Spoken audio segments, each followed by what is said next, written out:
ओम सहजात्म स्वरूप परम गुरु परम कृपाणु देव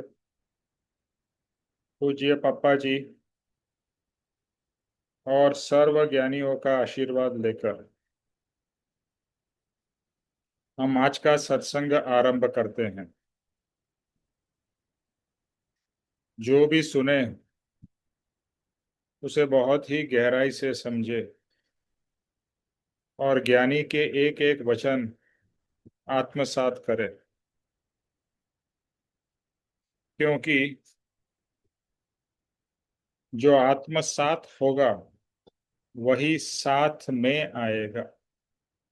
बाकी सब कुछ, ये शरीर, ये परिवार, ये धन दौलत, जमीन जायदाद, सब का सब यहाँ का यहाँ रह जाएगा। तो सिर्फ और सिर्फ आत्मा, उसने जो ज्ञान प्राप्त किया वह और किए हुए कर्म, बस इतना ही हमें अलाउड है कि हम आगे के भाव में ले जा सकते हैं। उससे एक फूटी कौड़ी भी ज्यादा नहीं जाती है। तो बस भाव तो यही करना है कि जो आत्मसात है, यानी कि ज्ञानी के वचन जो हमारे आत्मा के ऊपर अंकित हो और आत्मा से एक रूप हो जाए, वही हमारे लिए उपयोगी है। क्योंकि बुद्धि से तो हम बहुत कुछ सुनते हैं, कान से सुनते हैं, बुद्धि से समझने की कोशिश करते हैं, लेकिन जब तक वो चीज अंतरंग में यानी कि सबकॉन्शियस में या सबकॉन्शियस से भी नेक्स्ट लेवल यानी कि आत्मा के लेवल तक नहीं जाती है, तब तक वो बात पक्की नहीं होती है। और फिर जब ये आत्मा के ऊपर में वो बात ये एनग्रेव हो जाती है, वो परमानेंट रहती है। इसीलिए परम कृपाणु देव ने कहा कि सहज आत्म स्वरूप परम गुरु। तो हमें कौन सी दशा प्राप्त करनी है? हमें सहज आत्म स्वरूप वाली आत्म दशा प्राप्त करनी है, कि जहां पर आत्मा को याद न करना पड़े, सहजता से आत्म स्वभाव में ही हम रह सके। आज के दिन, आज के समय हम देह भाव में ही रहते हैं। मैं शरीर हूँ, मैं शरीर हूँ। भले हम बोलते नहीं हैं, बट हर पल ये तो रियलाइजेशन चलता ही रहता है कि मैं शरीर हूँ, मैं शरीर। तो अभी हमारा सहज देह स्वरूप हमारा स्वभाव है, और ज्ञानी का जो स्वभाव है वो सहज आत्म स्वरूप। उन्हें याद भी नहीं करना पड़ता है कि मैं आत्मा हूँ। हर पल, हर समय उन्हें आत्मा हूँ वही लक्ष्य में रहता है।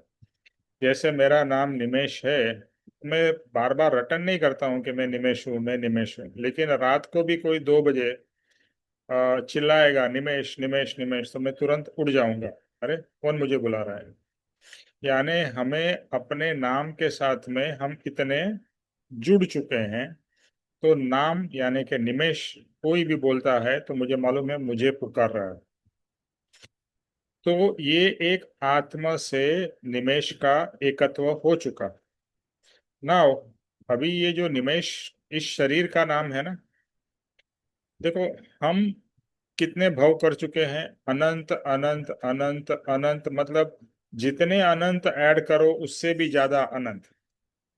और हर समय, अभी देखो डॉग्स वगैरह में तो उनके कोई नाम वाम, वो तो हम मनुष्य कुत्ते के नाम रखते हैं कि भाई ये डॉलर है। जैसे हमारे हमारे घर में, यहाँ पर नहीं, मेरे आनंद में एक डॉग है, उसका नाम है हैप्पी। और मेरे भाई के बेटे के घर में कनाडा में एक डॉग है, उसका नाम है डॉलर। तो हम क्या बोलते हैं? डॉलर डॉलर या हैप्पी हैप्पी, तो वो आता है।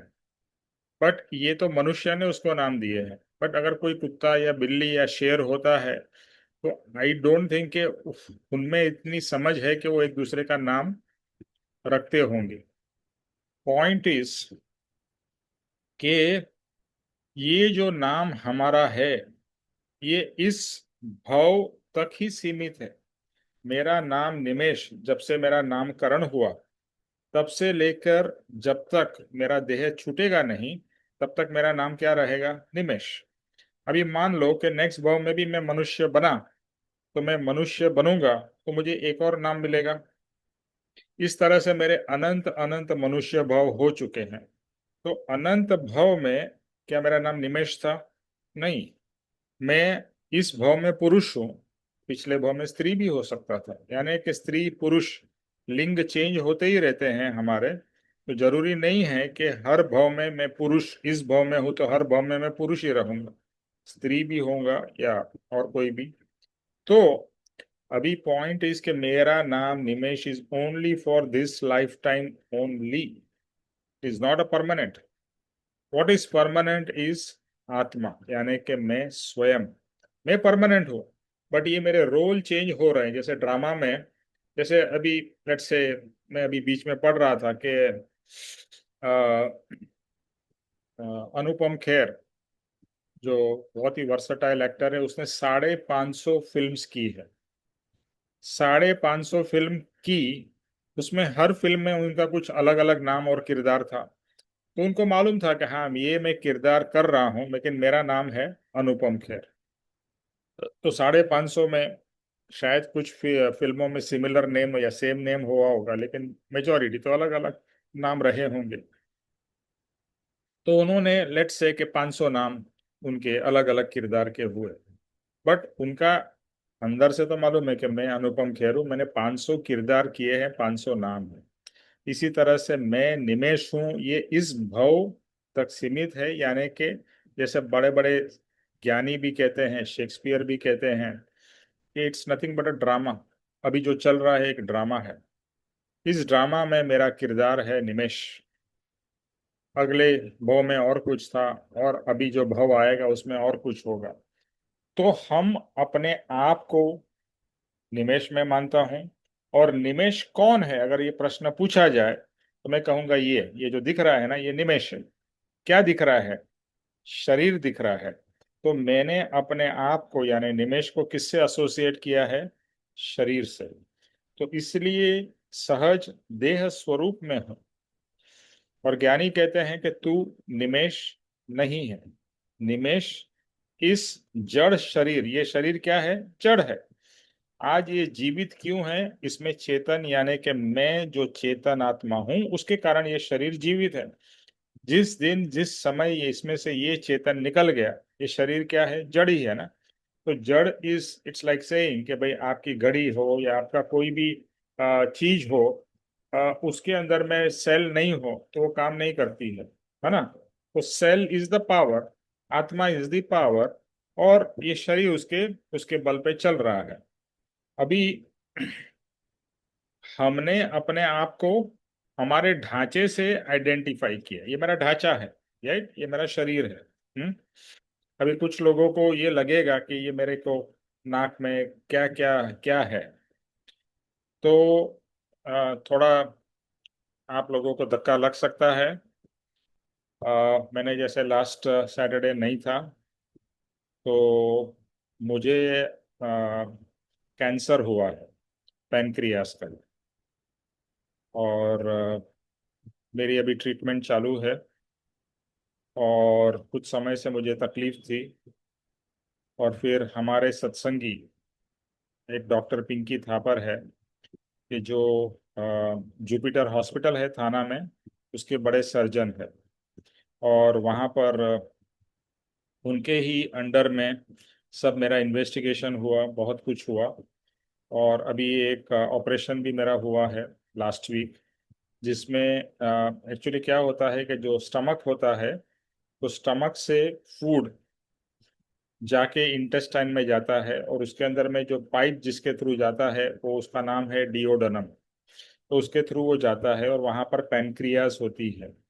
तो पैनक्रियास में कैंसर का ग्रोथ हुआ है, और उसके कारण वो जो डिओडनम की जो पाइप है वो चौकअप हो चुकी है। इसके लिए मुझे बहुत समय से डिस्कम्फर्ट रहता था, और पूरा खाना पेट से इंटेस्टाइन में नहीं जा रहा था। तो बहुत सारा इन्वेस्टिगेशन हुआ है, और फाइनली बायोप्सी वगैरह भी हो गई है, एंड अभी ये पैनक्रियास का कैंसर है। और एक ऑपरेशन उन्होंने ही किया है कि जिसमें ये स्टमक को मेरे इंटेस्टाइन से डायरेक्टली और कहीं से कनेक्ट किया गया है, कि जिससे अभी मैं धीरे धीरे, अभी मेरा फीडिंग जो हो रहा है वो ट्यूब से हो रहा है, थोड़ा बहुत मैं मुंह से भी ले रहा हूँ, और धीरे धीरे मुंह से फिर पूरा शुरू हो जाएगा। और नेक्स्ट वीक से मेरी कीमोथेरेपी चालू होगी। और क्योंकि क्या है कि जो पैनक्रिया का जो ट्यूमर है वो उधर का जो ब्लड वेसल है उससे चिपका हुआ है, और उसके कारण उसमें ऑपरेशन अभी पॉसिबल नहीं है। तो कीमोथेरेपी से उस पैनक्रियास के जो कैंसर को छोटा किया जाएगा, और छोटा होने के बाद में उस पर ऑपरेशन होगा। तो मैं बात इसके लिए आपको शॉक करने के लिए नहीं बताना चाहता हूँ, लेकिन आत्मा और इस आध्यात्म मार्ग का कितना मेरे इस स्थिति में कितना बड़ा योगदान है, वो मैं आपसे शेयर करना चाहता हूँ। कि जनरली कोई भी व्यक्ति सुनता है कैंसर, बहुत ही डिप्रेस्ड हो जाता है, बहुत ही, मतलब वो और उसके आजू बाजू सभी लोग, है ना, बिकॉज कैंसर है, काफ़ी डेंजरस बीमारी है। अभी प्रभु कृपा से मैं ये कहूँगा कि जो कैंसर जहाँ पर हुआ है वो कुछ पोर्शन में, जहाँ पर पेनक्रियाज है और उसके आजू बाजू में ही अभी जो डिटेक्ट हुआ है, उससे आगे स्प्रेड नहीं हुआ है, ऐसा सब टेस्ट से पता चला है। तो अगले 6 महीने तक मेरी कीमोथेरेपी वगैरह सब चलेगी, और फिर अगर पेनक्रियास का जो ट्यूमर छोटा होगा तो ऑपरेशन भी होगा, तो जिससे वो निकल जाए, और फिर कीमोथेरेपी चलेगी और सब क्लीन हो सकेगा। सो मेरा पॉइंट ये तो आपको जैसे एक आइडिया देने का था, लेकिन सबसे ज्यादा चीज जो मुझे आपसे शेयर करनी है, कि मैं अभी अपने आप को इतना धनवान यानी इतना धन्य मानता हूँ कि ये एक बहुत ही बड़वान मुझे निमित्त मिला है, देह से आत्मा की भिन्नता का अनुभव करने का। शब्द से तो हम बहुत बार बोलते हैं मैं आत्मा हूँ, शरीर नहीं हूँ, मैं आत्मा हूँ, एटसेट्रा, लेकिन अनुभव नहीं होता है। मतलब मैं सबकी बात नहीं कर रहा हूँ, बट ज्यादातर एक बुद्धि या एक समझ के लेवल में रह जाता है, एक्सपीरियंस के लेवल में नहीं आता है। तो मैं इसको एक बहुत ही शुभ निमित्त मानता हूँ कि जिससे मुझे ये आत्मा का एक अनुभव करने का मौका मिलेगा, शरीर से भिन्नता। दूसरा ये है कि जैसे बताया, आत्मा क्या है, चेतन है, और शरीर जड़ है। एक न एक दिन तो शरीर से आत्मा अलग होने वाला है। और शरीर का जो धर्म या गुण है कि वो धीरे धीरे पुराना होता है, कोई भी जड़ शरीर, जड़ चीज के जैसा। फिर उसमें रोग, क्योंकि शरीर में रोग उत्पन्न होते हैं, मुझे ये रोग है, किसी को और कुछ है, किसी को और कुछ है। और ज्योतिष भाई है जो यहाँ पर है, उनको भी उनको भी कैंसर हुआ है, बट उनको प्रोस्टेट का कैंसर है, and he is also undergoing treatment. उनका ऑपरेशन हो चुका है कि जो कैंसर निकल दिया गया है। पॉइंट इज, ये अध्यात्म के होने से मैं यहाँ पर बहुत ही, मतलब I feel so indebted to परम कृपाणु देव, पूज्य पप्पा जी, अभी इवन अर्पित जी, के इतनी स्वस्थता है, कोई भी चिंता नहीं है, कोई भय नहीं है, और कभी भी मायूसी भी नहीं है। और ये भी नहीं है, ऐसा क्यों? क्योंकि मुझे पता है कि ये जो कुछ भी है मेरे ही किए हुए कर्म का फल है ना, मेरे ही किए हुए कर्म का फल है। तो बड़वान क्षमापना चल रही है, जो जीव है एकेंद्रिय, उनके लिए भी क्षमापना चल रही है, मंत्र स्मरण चल रहा है। क्योंकि क्या होता है, नॉर्मल जीवन की फ्लो में हम संसार में इतने डूबे रहते हैं कि अध्यात्म नहीं करते, नहीं करते हैं, लेकिन जितनी फोर्स से और तीव्रता से होना चाहिए वो नहीं हो पाता है। तब मैं अपनी ये बात कर रहा हूँ, मैं करता हूँ, वांचन भी करता हूँ, सत्संग भी करता हूँ, और बाकी चीजें भी। लेकिन जैसे पूज्य पप्पा जी ने कहा था कि हर दिन 2 घंटे का वांचन चिंतन मनन होना चाहिए, नहीं होता था। लेकिन अभी ये हुआ है तो तभी एक अंदर से मैंने प्रार्थना की है और डिसाइड किया है कि कुछ भी हो 2 घंटे का वांचन चिंतवन मनन या सत्संग सुनना, यानी कि 2 hours I have to be connected with my आत्मा एंड नथिंग ऑफ संसार। देखो क्या होता है, बहुत से बार अभी हम जब भी लेट से मंत्र स्मरण कर रहे हैं, 1 मिनट,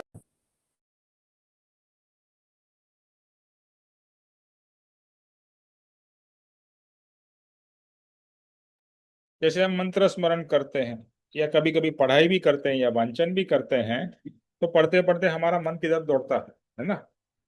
तो ये होता ही है, हर किसी को होता है। यानी कि 2 घंटे में भी हम क्या पूरे 2 घंटे या इवन आप 1 घंटे भी करते हो या आधा घंटे भी करते हो, आपका एक्चुअली जो रियल फोकस करके कितना है, तो शायद मे बी हाफ और लेस देन हाफ या पता नहीं, जिसकी जितनी क्षमता है। तो हमारे को उपयोग, आत्मा का एक गुण है उपयोग, कि हम कितना उपयोग पूर्वक उस चीज में जुड़ते हैं।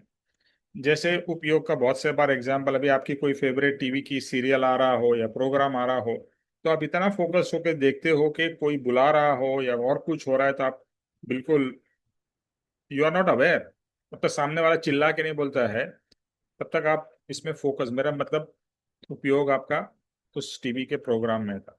तो हमारा उपयोग हमेशा संसार में ही रहता है, यानी कि ये जो आत्मा है ना, बोलते हैं ना भटकती आत्मा, ये हमारी आत्मा भटकती आत्मा है, ये संसार में भटक रही है। भटक तो रही है लेकिन परमार्थ करते समय भी संसार में भटक रही है।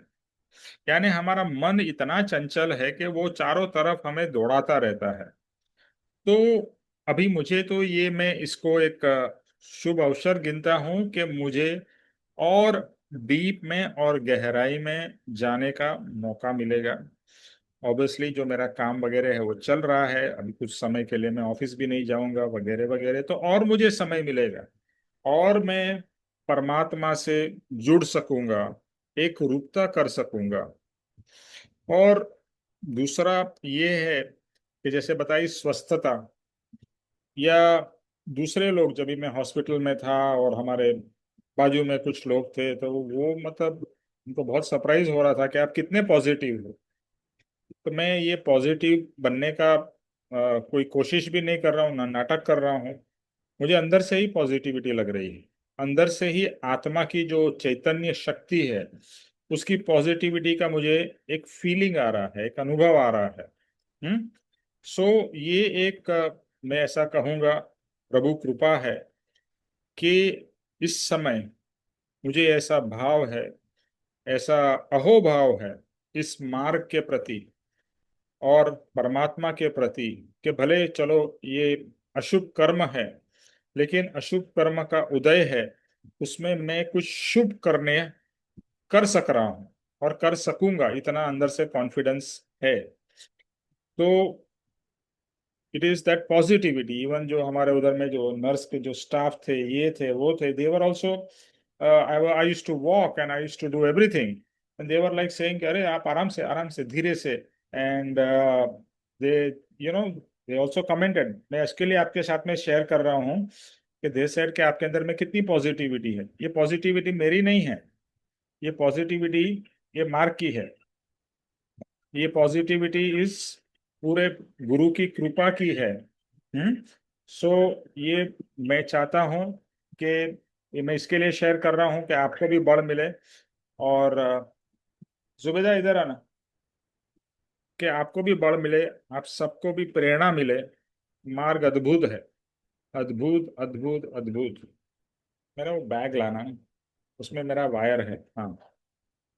तो अद्भुत मार्ग है और कर्म के उदय तो आएंगे। हम्म।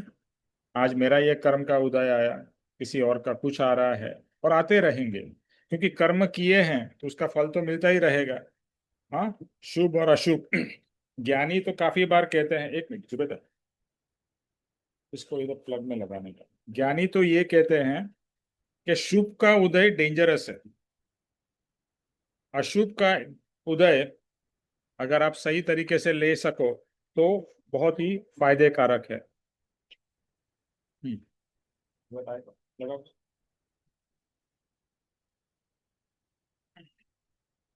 एक मिनट ना, मेरा बैटरी थोड़ा लो हो गया, मैं चार्ज कर।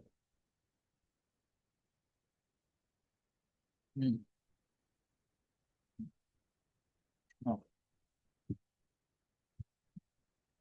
नहीं लग रहा है।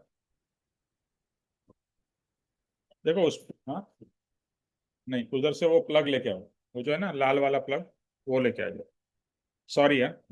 सो ज्ञानी क्या कहते हैं कि शुभ के उदय में क्या होता है, शुभ के उदय में हम लोग बहक जाते हैं, राइट, क्योंकि अच्छी चल रही है, अच्छी जिंदगी चल रही है, मौज मजा हो रही है, तो भगवान को तो जल्दी कोई याद नहीं करता है ना, मौज मजा के साथ कौन याद करता है ना। कबीर जी कहते हैं, हाँ, दुख में सुमिरन करे सब कोई, सुख में करे ना कोई, जो सुख में करे तो दुख काहे को होए। यानी दुख नहीं होगा ये नहीं, पर दुख में भी सुख ही लगेगा, दुख में भी आप अपने आप को अच्छी तरह से संभाल सकोगे। हाँ, हुआ। उसके बाजू वाला में लगाओ, उसका बाजू वाला, हाँ, हाँ, उधर में लगाओ, हाँ, ये यही प्लग लगा दो इसका, यही वाला प्लग, हाँ, हाँ, उसके ऊपर ही लगा दो। सो तो ऐसे ऐसे भी संत महात्मा हुए जिन्होंने दुख मांगा है, सुख नहीं मांगा है, दुख मांगा है, दुख मतलब संसारिक दुख। देखो महात्मा के लिए तो, ऑन ऑन करो, दबाओ। अच्छा, और आगे लो। ऐसा नहीं, ऐसा लगा, ऐसा लगा, हाँ। हम्म, हाँ करो, हाँ हुआ, हाँ हो गया। हम्म, सो क्यों मांगते थे वो दुख। अच्छा, जस्ट 1 मिनट, 1 मिनट।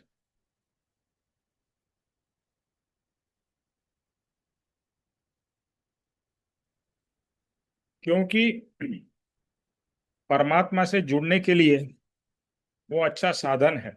हम्म, तो अभी ये सब मैंने इसके लिए कहा, इसके लिए शेयर कर रहा हूं, क्योंकि ये समय है परीक्षा का। बोलता है ना कि भाई जितनी हम कृपाणुदेव का बहुत अच्छा एक वचन है कि ज्ञान किसका नाम है, ज्ञान उसका नाम है कि जो समय आने पे हाजिर हो। देखो मैं भाषण में सत्संग में बहुत कुछ कह सकता हूँ कि देखो ऐसा करना चाहिए, ऐसा होना चाहिए, पॉजिटिव रहना चाहिए, फलाना ठिकना एटसेट्रा, बट रियल में when there is an issue, मैं कितना पॉजिटिव हूँ। जब ये समय आया तो मेरा ज्ञान हाजिर हुआ या गायब हो गया। ज्यादातर ज्ञान गायब हो जाता है ना, सिचुएशन जैसी होती है हम उस रूप हो जाते हैं और हमारा ज्ञान पानी पानी हो जाता है।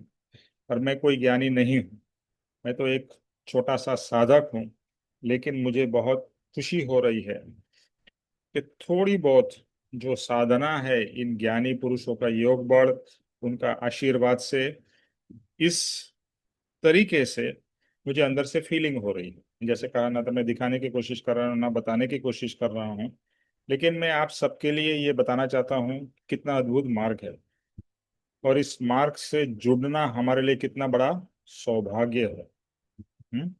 यही कहना था।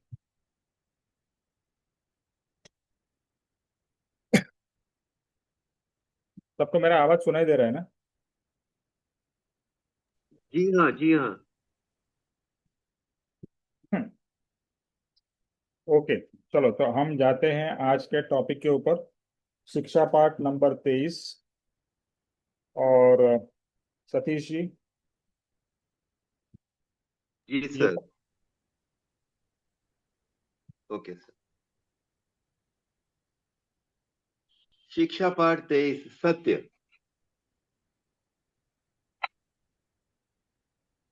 सामान्य कथन में भी कहा जाता है कि सत्य इस सृष्टि का आधार है, अथवा सत्य के आधार पर यह सृष्टि टिकी है। इस कथन से यह शिक्षा मिलती है कि धर्म, नीति, राज और व्यवहार ये सब सत्य द्वारा चल रहे हैं। अगर ये चार न हो तो जगत का रूप कैसा भयंकर हो। इसलिए सत्य सृष्टि का आधार है। यह कहना कुछ अतिश योक्त जैसा या न मानने योग्य नहीं है। वसु राजा का एक शब्द का असत्य बोलना कितना दुखदायक हुआ था, उसे तत्व विचार करने के लिए मैं यहाँ कहता हूँ। वसु राजा, नारद और पर्वत, ये तीनों एक गुरु के पास विद्या पढ़ते थे। पर्वत अध्यापक सतीश का जी, पुत्र था। सॉरी सतीश जी, बस अभी जी इतना सर। ही। थोड़ा आप इसके ऊपर में बताइए, फिर ये पूरा लंबा पैराग्राफ है, तो वो नेक्स्ट मतलब नेक्स्ट में ओके ले। सर। हाँ बोलिए। जी सर, ये बता रहे हैं, हमने पिछले ये जो श्रावक देव में हमने ये पढ़ा था कि एक श्रावक अपने ध्यान में कितना मस्त रहता है, और जो दूसरा चंडाल होता है उसको कितनी तरीके के उसको उसके ध्यान से हटाने की कोशिश करता है, पर वो सत्य, और अंत में वो जो होता है वो हार के चला जाता है, और जो साधक अपने ध्यान में रहता है वो ही इज द विनर। इसमें ये बताया है कि जो सत्य है उसी के कारण यह दुनिया चल रही है। अगर इस ये सृष्टि का आधार है, दिस इज द बेसिस। ये दुनिया चल ही सत्य के ऊपर रही है। अगर सत्य हट जाए, ये आत्मा के ये सत्य चार गुण हैं, धर्म, नीति, राज और व्यवहार, इनके कारण ही दुनिया चल रही है। अगर ये ना हो तो दुनिया का क्या हाल हो। यहाँ तो कत्लेआम हो जाए, यहाँ जानवरों की तरह सब रहेंगे और एक दूसरे को धोखा देंगे, और ये सब अत्याचार होता रहेगा। परंतु ये धर्म, नीति, राज और व्यवहार, ये कुछ व्यक्ति इस टाइप के हैं, जो राजे महाराजे और ये जो शासन करते हैं इस टाइप के हैं, उन्हीं के कारण, उन्हीं की ये बनाई हुई नीतियों के कारण संसार चल रहा है। ये व्यवस्था संसार की चल रही है। अगर सारे ही सत्य वाले ना हो, सारे ही झूठ कपट वाले ही हो, तो फिर क्या हाल हो। वो कहता है, आप जरा इमेजिन करिए कितना केओस एक किस्म का हो जाएगा। अथवा आधार पर इस कथन से यह शिक्षा मिलती है कि धर्म, नीति, राज और व्यवहार, ये सब सत्य द्वारा चल रहे हैं। ये सब आत्मा के गुण है साहब, और ये चार ना हो तो जगत का रूप कैसा भयंकर हो। इसलिए सत्य सृष्टि का आधार है। यह कहना गलत नहीं होगा, और यह मानने योग्य है कि सत्य के बेसिस पर ही ये दुनिया टिकी हुई है। वसु राजा का एक शब्द, इन्होंने आगे बताया कि वसु राजा ने एक शब्द असत्य बोला था। वो राजा था, परंतु उसने एक बात असत्य बोली और उसको बहुत कुछ भोगना पड़ा। ये इसमें इन्होंने नीचे बताया है। तो कहने का मतलब ये है कि truthful is always the winner. और आदमी सोचे मैं किसी को धोखाधड़ी दे के, झूठ सच बोल के कुछ कर लूंगा, उसका खाली नाश होने वाला है, कर्म बंधन होंगे, और वो इसी जन्म मरण में ही घूमता रहेगा। यही मैं समझा सर। हम्म। तो अभी शिक्षा पाठ नंबर 23, सत्य। तो सब लोग जानते हैं कि सत्य, भले धर्म की बात छोड़ दे, तो इवन हम हमारे बच्चे को भी क्या शिक्षा देते हैं? सत्य बोलना है, झूठ नहीं बोलना है। लेकिन मेजोरिटी ऑफ द टाइम ये सिर्फ बोलने के ऊपर रह जाती है, और हमें अंदर से या चारों बाजू हमने ऐसा देखा है कि झूठ बोलने वाला, जो अत्याचार करने वाला, जो पापी, जो चोरी, और आज के दिन में जो पॉलिटिशियन, उनके पास ही सब कुछ पावर है, पैसा है, और वो झूठ के बुनियाद पे ही चलती रहती है। तो बहुत से बार यही टेम्पटेशन होता है ना यार, ये सब सत्य बातें सब थ्योरेटिकल अच्छा है, बोलने के लिए अच्छा है, सत्संग के लिए अच्छा है, पर जीवन में तो यार झूठ वूठ तो बोलना पड़ता है, उसके बिना थोड़ी चलता है। तो ये एक हमारी सामान्य मान्यता भी हो गई है कि भाई इतना झूठ चलता है। ओके। सो मैं अभी इधर उसके ऊपर मैं डिबेट करने को भी नहीं बैठा हूँ। बात ये है कि जो सत्य करता है, यानी कि सत्य बोलता है और सत्य में जीवन गुजारता है, वो बहुत निश्चिंत होता है। बिकॉज एक झूठ को छुपाने के लिए दूसरे 100 झूठ बोलने भी पड़ते हैं, है ना? जैसे आपने क्लाइंट को बोला कि भैया आपका मटेरियल कल निकल जाएगा, आपको मालूम है कि भैया अभी तो मेरा प्रोडक्शन भी नहीं हुआ है, रॉ मटेरियल भी नहीं आया है, कल किस तरह से निकलेगा, लेकिन बहुत प्रेशर है, वो ऑर्डर कैंसिल ना कर दे, इसके लिए हम झूठ बोल के क्या बोलते हैं, कल चला जाएगा। और फिर 2 दिन में बोल देंगे अरे हाँ हाँ निकल गया है, अभी जस्ट निकल रहा है।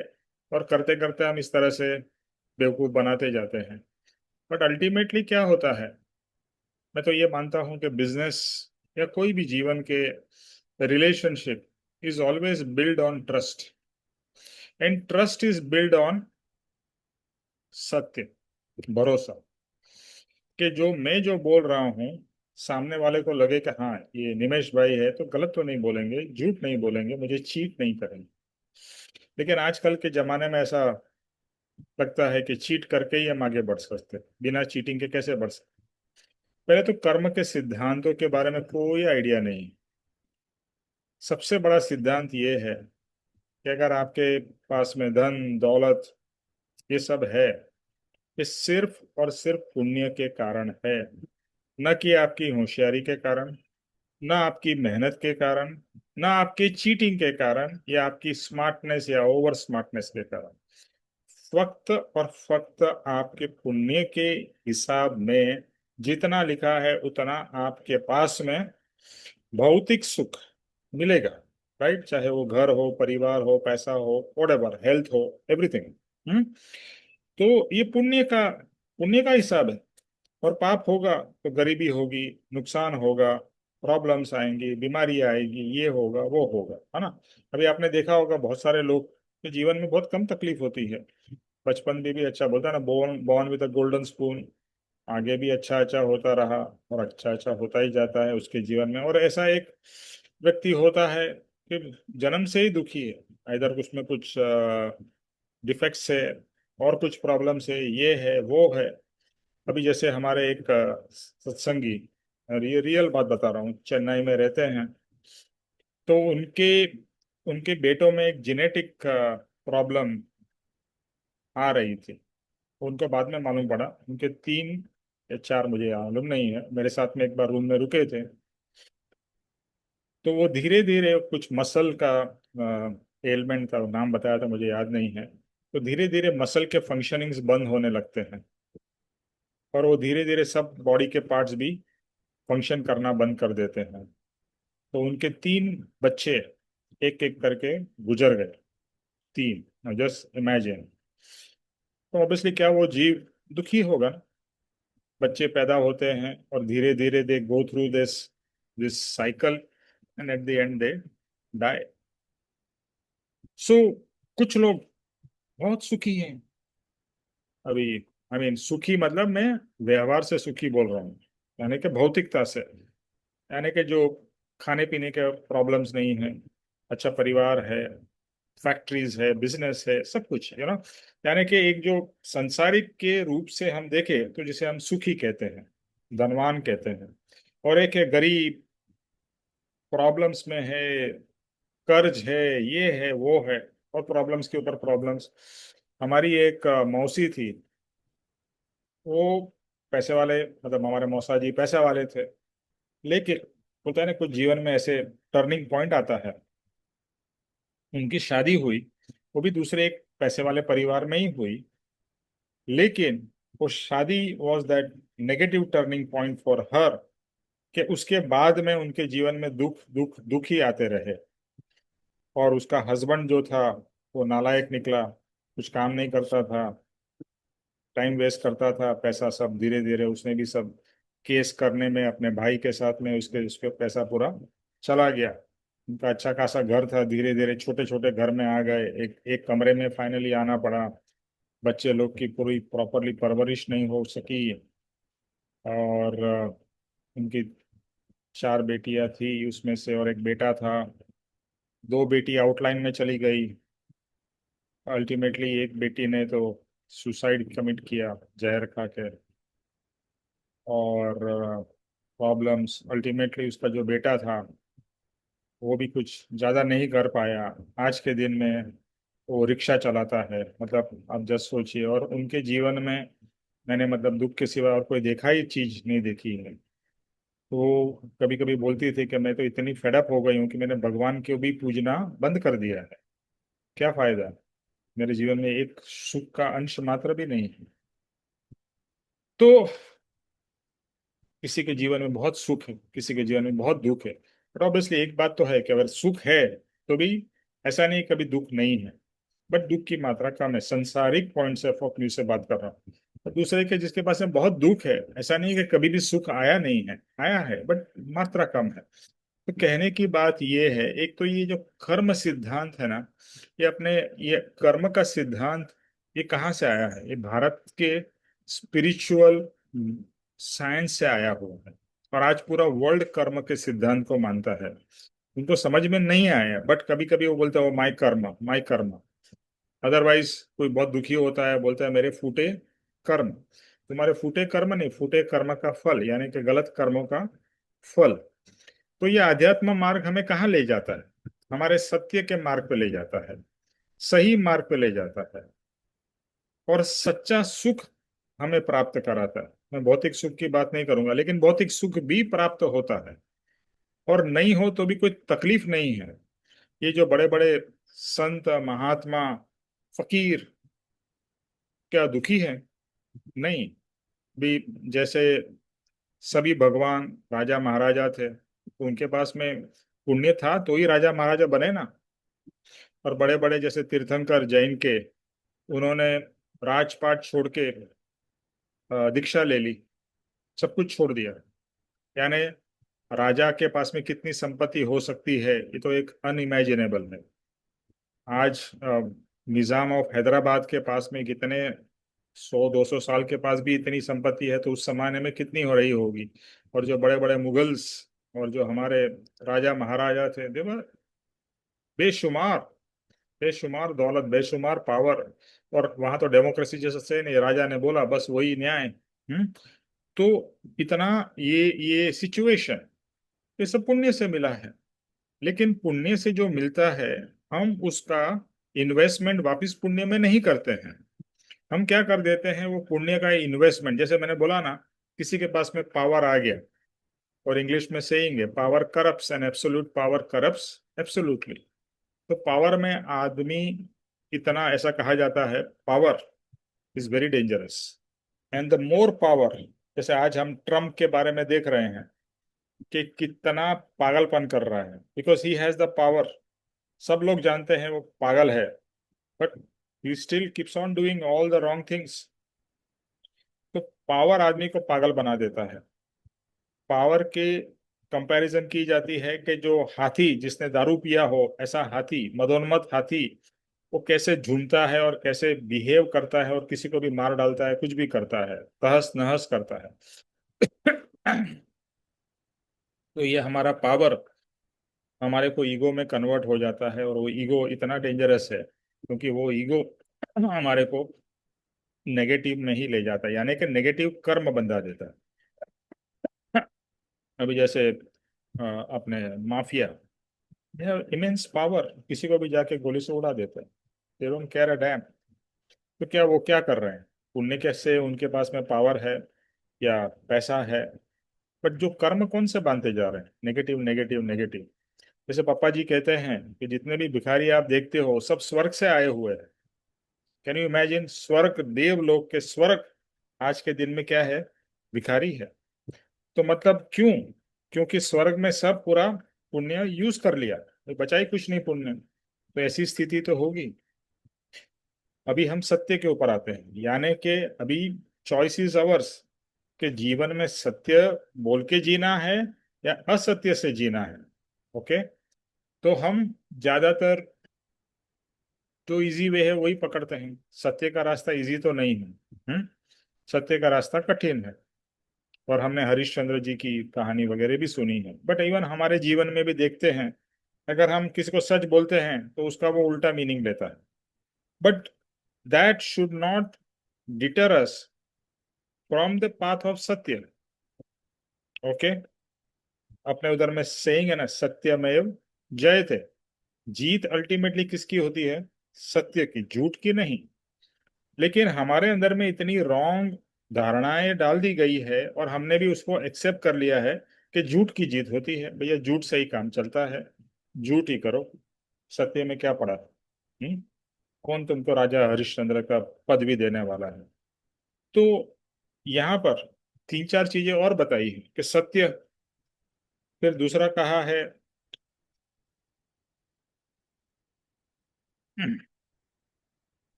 सृष्टि का आधार है सत्य। दूसरा है कि सृष्टि टिकी है, यानी कि 4 चीज उन्होंने बताई, धर्म, नीति, राज और व्यवहार। क्या चीज है? धर्म भी सत्य के ऊपर चलता है, नीति भी सत्य के ऊपर, राज यानी कि जो भी राजपाट चलता है, और व्यवहार, ये सब सत्य द्वारा चल रहे हैं। अगर जस्ट सोचिए कि धर्म में सत्य नहीं हो तो अधर्म ही होगा। नीति जैसी कोई चीज ही नहीं रहेगी, जिसको आज इंग्लिश में कहते हैं ethics. No ethics. Lot of companies emphasize on ethics, नीति। हम्म। फिर राज, यानी आप किस तरह से, अभी आप बोलोगे मैं तो राजा नहीं हूं तो मेरा राज क्या? हमारे हर एक के पास में एक राज्य है, अपना घर, अपना बिजनेस, अपना जॉब, एक डोमेन है। वो भी एक आपका राजा ही है। घर का जो मालिक है, जैसे घर का बुजुर्ग होता है, वो क्या है? घर का राजा है। वो नियम तय करता है क्या करना चाहिए, किसको नहीं करना चाहिए। और फिर है व्यवहार। व्यवहार is our interaction on a day to day basis. ये सब के अंदर में सत्य जरूरी है, ऐसा कृपाणु देव कह रहे हैं। अगर मान लो कि ये चारों चीजों में सत्य न हो तो क्या हालत होगी? अगर सत्य चला जाएगा तो क्या होगा? जगत का रूप कैसा भयंकर हो जाएगा। जैसे बताया, धर्म जैसा कुछ नहीं रहेगा, नीति नहीं रहेगी, राज, व्यवहार, मतलब एक जंगल राज हो जाएगा। कोई किसी को भी मार रहा है, कोई किस तरह से भी जी रहा है, कुछ भी कर रहा है। आज अपना मतलब पूरा समाज भी एक उसके आधार है। इवन अपना जो कॉन्स्टिट्यूशन है, हर एक का आधार एक in the fundamental there is सत्य। ओके। इसलिए सत्य सृष्टि का आधार है। ये कहना कुछ अतिशयोक्ति जैसा या न मानने योग्य नहीं। नाउ जस्ट नॉर्मल लॉजिकल हमें भी ये समझ में आता है। अभी जैसे जो आपका बेटा आपको झूठ बोलता हो तो आपको उसके ऊपर भरोसा आएगा? बोलता कुछ है, कर कुछ रहा है। बोलता है कॉलेज गया और गया गर्लफ्रेंड के साथ में, इधर है, ये है, तो डजंट हैपन। तो सत्य हर एक चीज का आधार है। तो सत्य each and every aspect of our life, our relationship, everything, सत्य इज द फाउंडेशन। इसके लिए ही सत्यमेव जयते कहा गया है। चलिए, ये नेक्स्ट पैराग्राफ पढ़िए, ये जो वसु राजा का स्टोरी है। कौन पढ़ेगा?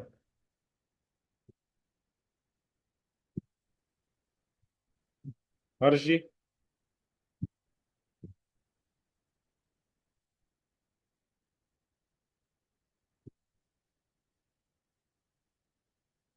हेलो।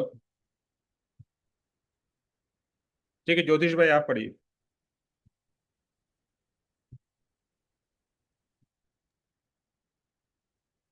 जय सद्गुरुदेव वंदन।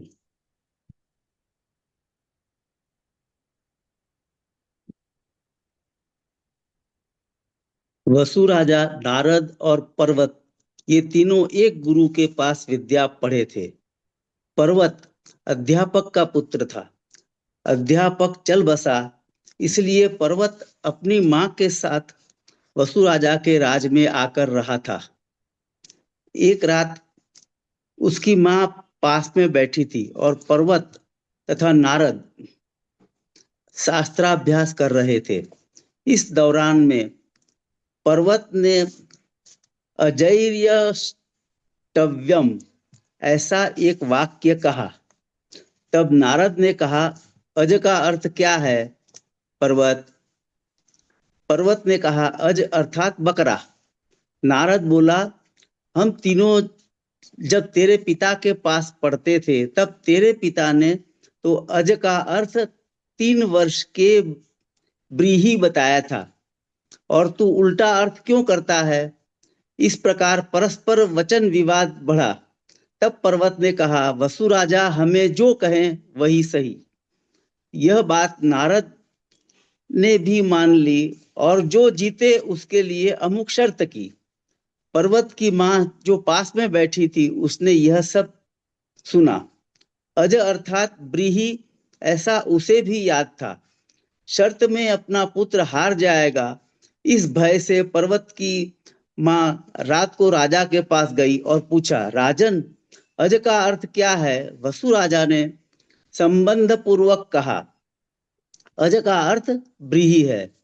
तब पर्वत की माँ ने राजा से कहा, मेरे पुत्र ने अज का अर्थ बकरा कह दिया है, इसलिए आपको उसका पक्ष लेना पड़ेगा।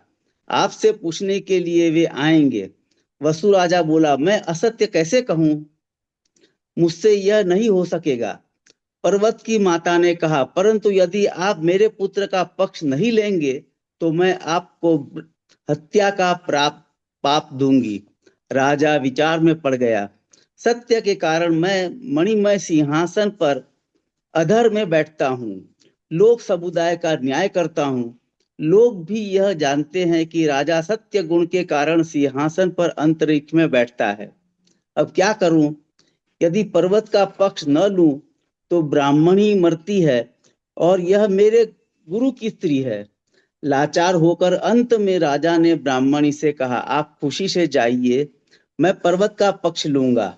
ऐसा निश्चय कराकर पर्वत की माता घर आई।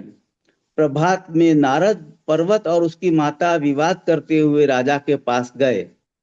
राजा अनजान होकर पूछने लगा, पर्वत क्या है? पर्वत ने कहा, राजाधिराज, अर्ज का अर्थ क्या है, यह बताइए।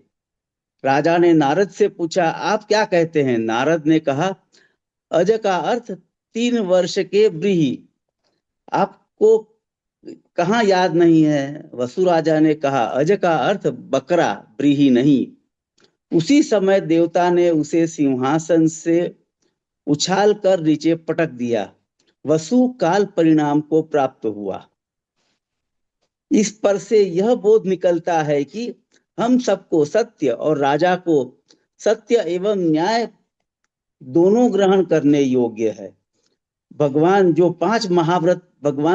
5 महाव्रत प्रणीत किए हैं, उनमें से प्रथम महाव्रत रक्षा के लिए शेष 4 व्रत वार रूप हैं और उनमें भी पहली बार सत्य महाव्रत है। यह सत्य अनेक भेदों को सिद्धांत में श्रवण करना आवश्यक है। तो यहाँ पर जो हम लोगों ने सत्य के बारे में जो कुछ कहा, सतीश जी ने और निमेश भाई ने भी, तो उसकी जो छोटी सी स्टोरी, उस उदाहरण दे करके समझाया है कि सत्य बोलने से क्या होता है और असत्य बोलने से क्या होता है। तो ये वसु राजा की स्टोरी है। वसु राजा, नारद और पर्वत, ये तीनों एक अध्यापक के पास में शिक्षा लेते थे। पर्वत मतलब अध्यापक का पुत्र। और उस समय बाद में अध्यापक चल बसे, तो उसके बाद में पर्वत और उनकी माँ ये वसु राजा के राज्य में आकर के बस गए। और वहां पर उन्होंने कभी कुछ चर्चा, पर्वत और नारद एक बार कुछ चर्चा कर रहे थे, तो पर्वत ने कहा, अजैर्य टच्यम। तो उसके बारे में फिर नारद ने पूछा कि अज का अर्थ क्या है? तो पर्वत ने कहा, बकरा। उसको शायद ख्याल नहीं आया, याद नहीं आया। तो नारद ने कहा, अज का अर्थ व्रीहि है। ये व्रीहि मतलब मुझे भी ध्यान में नहीं अभी क्या है, देखना पड़ेगा डिक्शनरी में शायद। मैंने है ना इसमें देखा गूगल में, तो इसमें व्रीहि का अर्थ है चावल, राइस। अच्छा, ओके। जो बारिश के समय उगता है, ये संस्कृत का वर्ड है व्रीहि, इसका मतलब है राइस। और ये जो लिखा ना 3 वर्ष के व्रीहि यानी 3 साल का चावल, ऐसा कुछ होगा। मतलब व्रीहि का मतलब, शब्द का मतलब है चावल। ओके, ठीक है।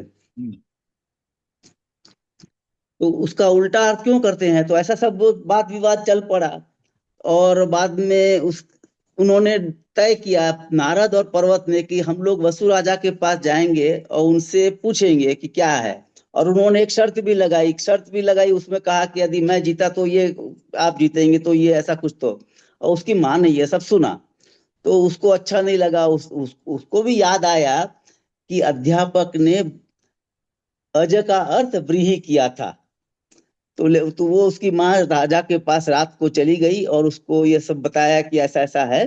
तो उसने कहा कि आपके पास भी ये दोनों आएंगे, तो मैं नहीं चाहती कि मेरा बेटा उसमें हार जाए शर्त में और उसको कुछ सजा मिले ऐसा वगैरह। तो राजा ने तो कहा कि भाई, मैं तो सत्य का सत्य और न्याय करता हूँ, इस सिंहासन पे बैठ करके करता हूँ, और तो ये तो नहीं, ये शक्य नहीं है, मैं तो सत्य ही बोलूंगा ऐसा।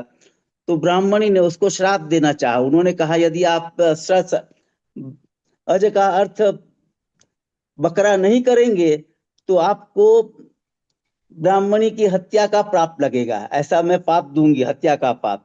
तो राजा को थोड़ा डर लगा, उसने सोचा कि भाई मैं झूठ बोलूं या फिर इसका साथ दूं, असत्य का साथ दूं। फिर देखा कि ये तो स्त्री है, मर जाएगी, तो ये तो अध्यापक की पत्नी है, तो उसको मरना भी ठीक नहीं है। तो उसने उसको ब्राह्मणी उसको कह दिया कि ठीक है, मैं कह दूंगा अज का अर्थ बकरा। सुबह उठ करके ये तीनों राजा के पास गए और राजा ने कह दिया कि भी अज का अर्थ ब्रीही है। तो इमीडिएटली वो जो राजा जो जिस सिंहासन पे बैठ करके सत्य और न्याय करता था, वो उसको देवताओं ने उसको पछाड़ करके मार दिया, मर गया वो। तब इसका मतलब यही हुआ कि असत्य का क्या हाल होता है। और हम और भी कहीं हम लोग शायद छोट बचपन से हम लोग सुनते आए हैं कि सत्य और असत्य के बारे में क्या होता है और क्या नहीं वगैरह।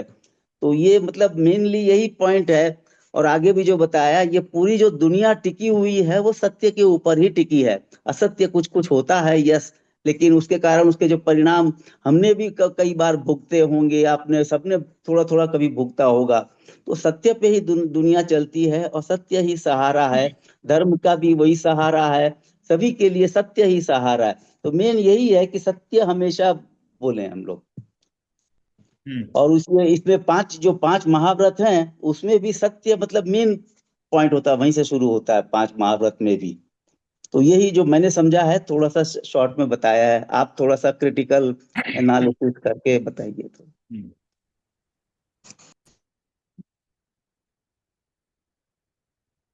देखो, ये मोक्षमाला जो लिखी गई थी ना, एक्चुअली बच्चों लोग के लिए थी। हम सोचेंगे हम तो बच्चे नहीं हैं, आध्यात्म में हम बच्चे हैं। और रूपाणु देव का आशय था कि anybody can read and understand Mokshamala, जिससे उनको मोक्ष का मार्ग क्या है और बेसिक, जैसे कहते हैं ना, प्राइमरी, एक सॉर्ट ऑफ प्राइमरी एजुकेशन मिले, उसके लिए उन्होंने मोक्षमाला लिखी। और काफी जगह पे उन्होंने स्टोरीज के साथ में सिद्धांत समझाने की कोशिश की। अभी ये स्टोरी तो मैंने पहले कभी पढ़ी नहीं थी, पर यहाँ पर से जो स्टोरी का जो ज्योतिष भाई ने बताया, कि इसमें से दो तीन चीज समझने जैसी है। पहले हम सत्य के ऊपर आने से पहले हम मोह की बात करते हैं। मोह, कि माता का मोह कैसा है। माता को मालूम है कि उसका बेटा पर्वत गलत है। हाँ, नारद ने, जैसे उनको पता था कि भैया अच का अर्थ है व्रीहि यानी कि चावल, और उसके बेटे पर्वत ने उसका अर्थ बोला बकरा। अभी माता, मोह कैसा होता है देखो, और मोह कहाँ तक लेके जाता है।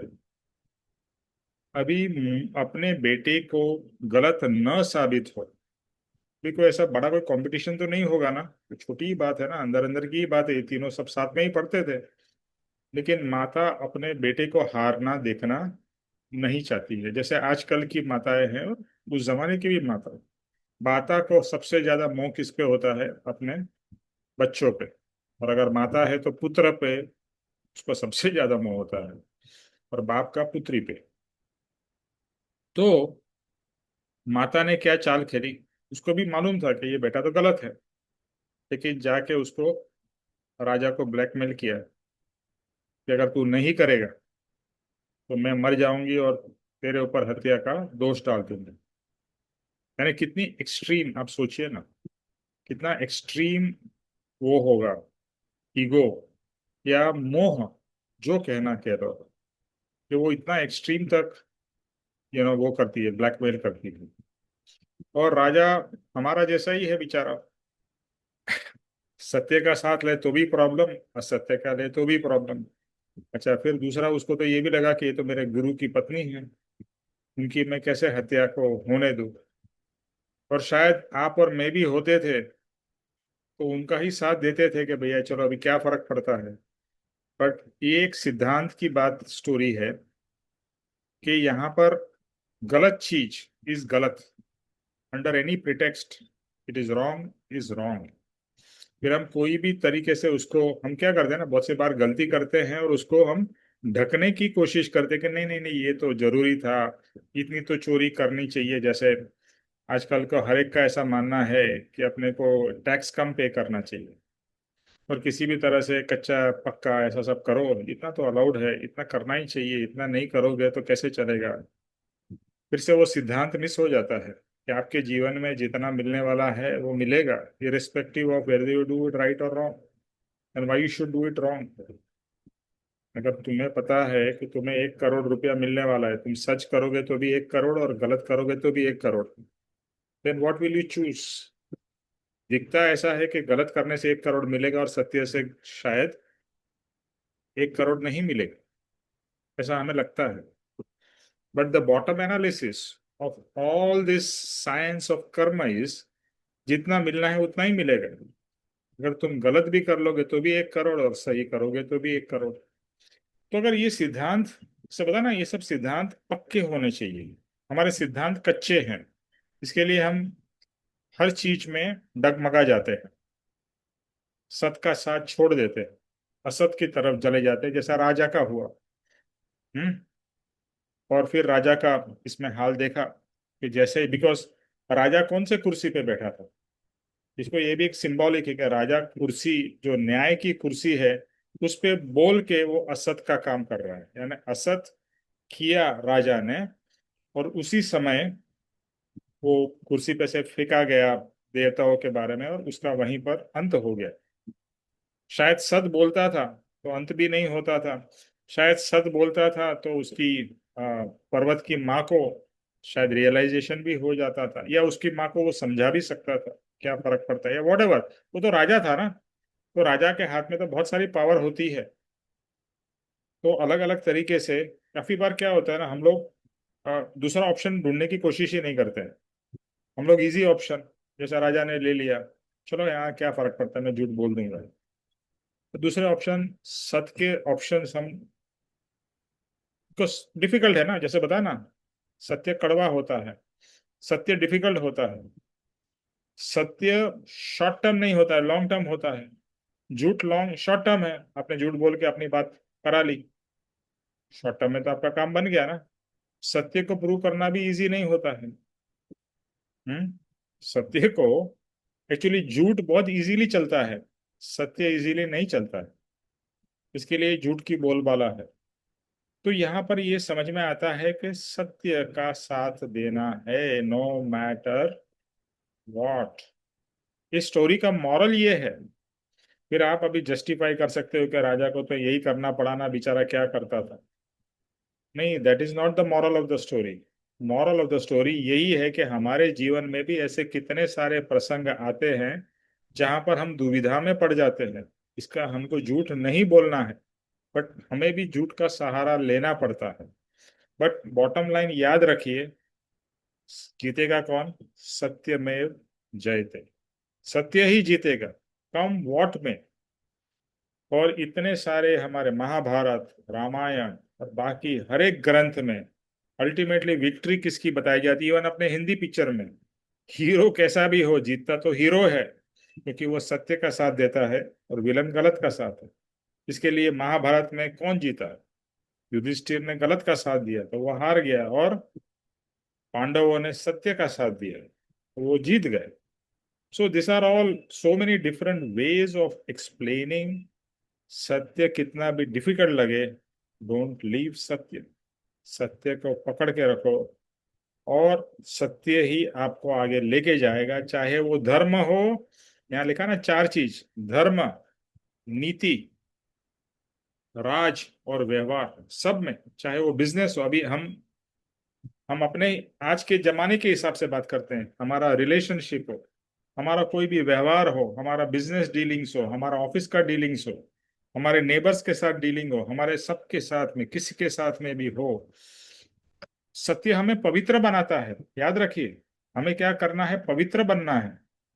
असत्य पवित्र नहीं, हमें मैला बनाएगा, सत्य हमें पवित्र बनाएगा।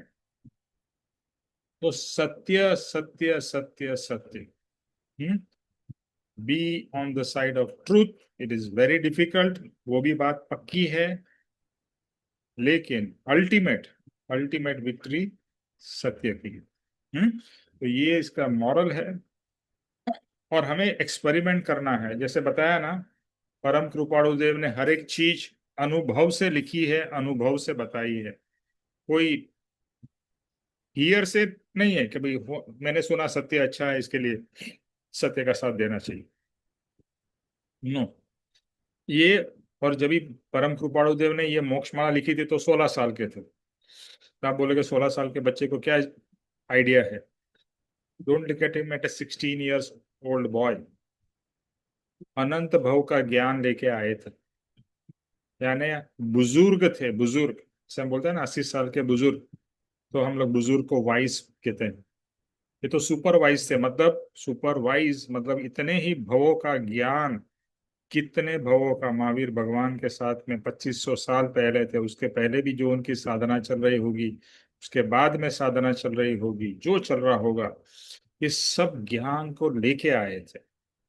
उस ज्ञान के द्वारा उन्होंने इतनी कम उम्र में मोक्षमाला जैसी सिद्धांत की, धर्म के सिद्धांत की बात सिंप्लीफाई करके हमें बताई है। और 5 जो महाव्रत है, किसी को याद है 5 क्या महाव्रत है? कोई बताएगा? महाव्रत क्या है? एनीवन? किसी को नहीं मालूम है महाव्रत? हम्म?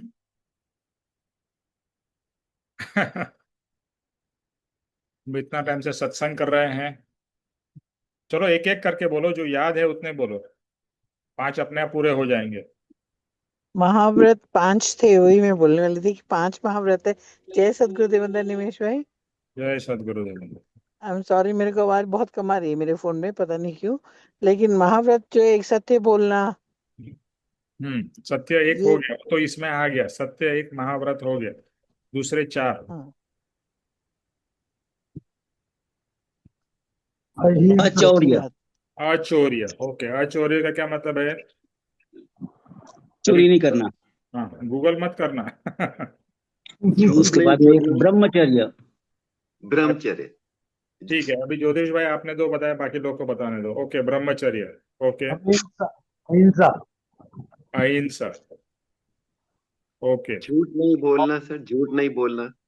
सो सत्य, वही सत्य मतलब झूठ नहीं बोलना। ब्रह्मचर्य, आचार्य। अहिंसा। अहिंसा। Very good. सो सत्य, अहिंसा, आचार्य, ब्रह्मचर्य, हम्म और एक और होगा। अपरिग्रह सर, अपरिग्रह, अतिग्रह। अपरिग्रह। 5 सत्य, फाउंडेशन सत्य। फिर है अहिंसा, अहिंसा परमो धर्म, किसी की भी हानि नहीं करनी है। हर एक जीव के बारे में शुभ सोचना है। अहिंसा मतलब क्या? मारना वो अहिंसा, वो तो एक स्थूल मीनिंग है। अहिंसा का मतलब है किसी भी प्रकार से किसी भी व्यक्ति की हिंसा करना। हिंसा मतलब one is physical which is a gross level.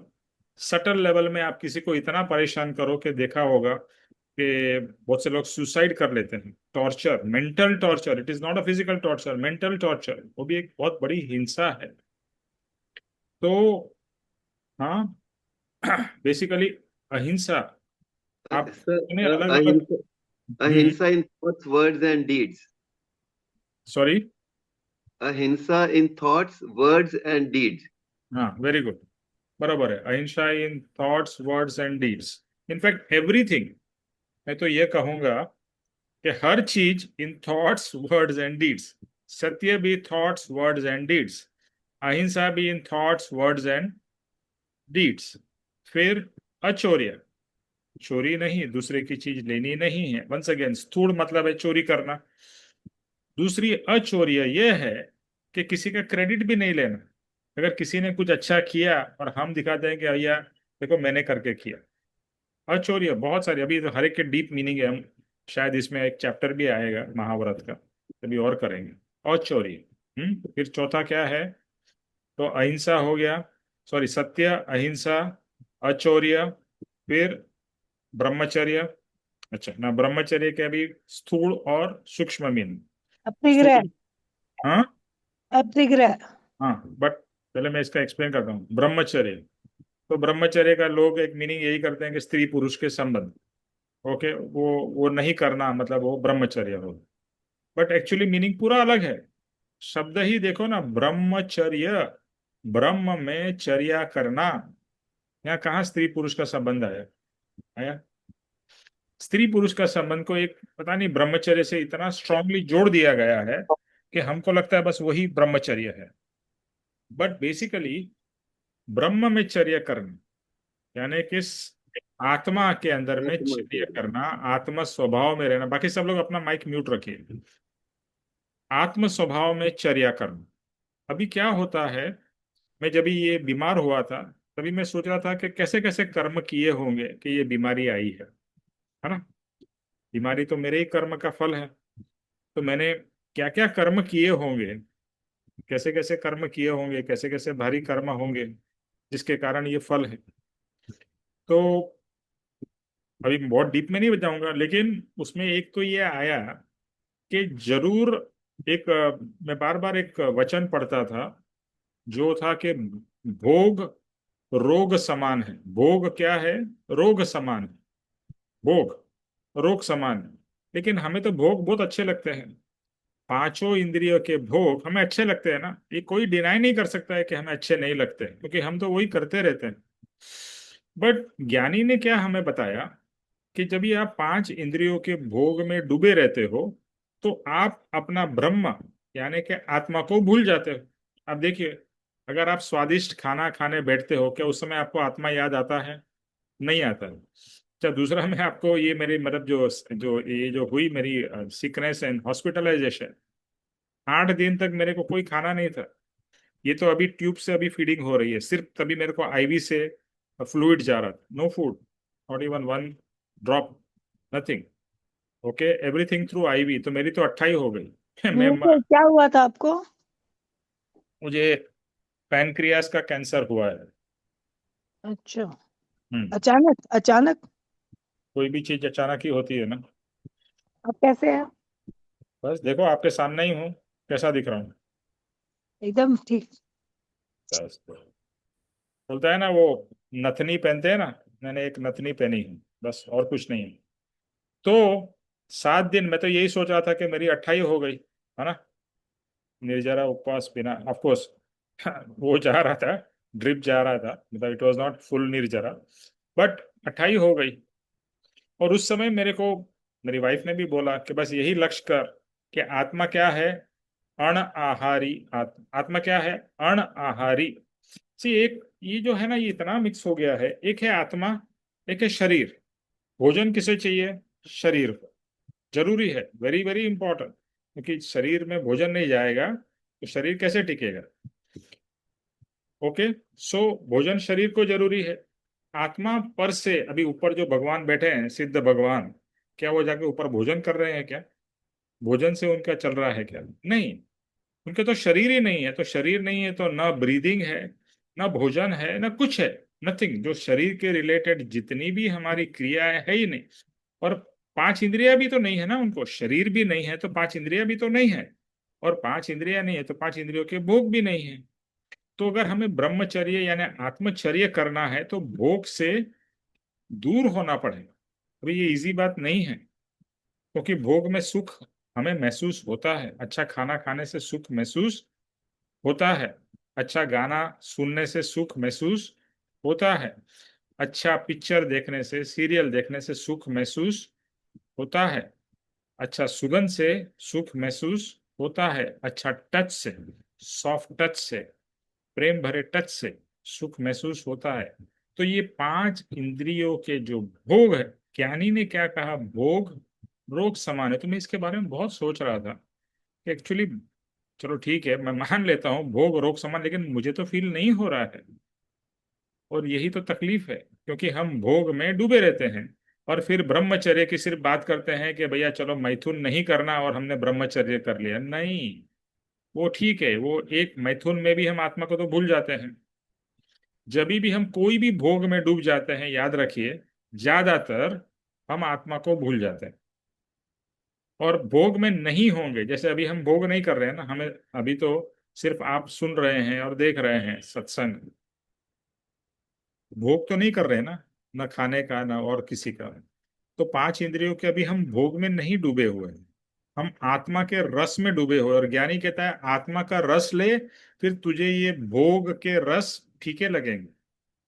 आप अच्छा खाना नहीं खाओगे ऐसा नहीं, आप अच्छा खाना खाओगे, अच्छे कपड़े पहनोगे, लेकिन उसमें जो अपने को एक फीलिंग लगती थी, कितना अच्छा कपड़ा पहना, कितना ये हुआ, अच्छा है, फाइन। ओवर, हमारे को क्या होता है, ओवर इम्पोर्टेंस। आज क्यों इतनी सारी शादियों में इतने अलग अलग पकवान बनते हैं, क्यों? दो कारण है, भोग, भोग के साधन बढ़ते ही जा रहे हैं, बढ़ते ही जा रहे हैं। इसी को कलयुग कहा। अभी आप घर में तो सादा खाना खाते हो, वो भी तो आप एंजॉय करते हो और पौष्टिक होता है, बट बाहर में यहाँ पर वहां पर तो हमारी लोलुपता, यानी कि हमारे को वो आत्मा से दूर करके भोग अपने शिकंजे में फंसाते हैं। तो भोग रोग समान, इसके ऊपर आप भी बहुत सोचिएगा, मैं भी सोचता ही रहता हूँ और समझने की कोशिश करता हूँ। तो आत्मा क्या है? अण आहारी है, यानी खाना क्यों खा रहे हैं? सिर्फ और इस शरीर को टिकाने के लिए। इसके लिए जैन मुनि या इवन बाकी संत साधु एकदम सिंपल खाना खाते हैं, और उसमें भी बेसिक स्वाद से ज्यादा वो लोग नहीं खाते हैं या इच्छा नहीं करते हैं। और क्या है ना, देखो आज आपने, पहले जमाने में मैं कहूँ तो 100-200 साल पहले गिन चुन के 2-4-5 मिठाइयाँ थी। अभी तो एक एक शादी में 10-10 20-20 तरह की अलग अलग, and every time there is a new mithai, new invention. और मिठाई तो एक ही हो गई, 100-100 आइटम, 200-200 आइटम। यानी हर तरीके से आत्मा को गिराने की कोशिश की जा रही है कि तू आत्मा गिर, भोग में डूब और मर। सो भोग रोग समान है। तो ये हो गया ब्रह्मचर्य। अभी ब्रह्मचर्य के ऊपर बहुत सोच सकते हैं। ब्रह्म में यानी आत्मा स्वरूप में मुझे रहना है, आत्मा के स्वभाव में रहना है, बस वही लक्ष्य करना है। संसार में जितना कार्य करना है उससे ज्यादा ओवर इन्वॉल्वमेंट नहीं करना है। अभी ऑब्वियसली लिमिट कहाँ पर है वो एक अलग डिस्कशन है, बट बेर मिनिमम से जितना चलता है उतना करो। और लास्ट में कहा अपरिग्रह। अपरिग्रह मतलब बहुत ज्यादा संचय करना, है ना। किसी के पास में एक घर है तो उसको दो चाहिए, दो है तो तीन, एक गाड़ी है तो दो गाड़ी, तीन गाड़ी, चार गाड़ी, पांच गाड़ी, सब परिग्रह है। कपड़े तो कबाड़ भर भर के कपड़े हैं, और भी खरीदते जा रहे हैं। परिग्रह, परिग्रह। पूज्य पापा जी का मुझे एक ये चीज बहुत अच्छी लगती थी, अगर दो नए कपड़े लाए तो दो प्रीवियस कपड़े आप किसी को दे दो। और ये भी देखो, जैसे संत महात्मा या दूसरे जो महान व्यक्ति हैं बहुत कम चीजों में जीते हैं, कम कपड़ों में।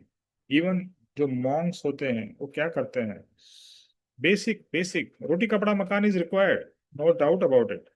बट हम रोटी को कितनी अलग प्रकार की रोटियों में ले गए, कपड़े को कितने अलग प्रकार के ले गए, मकान को कितने अलग प्रकार में रह गए।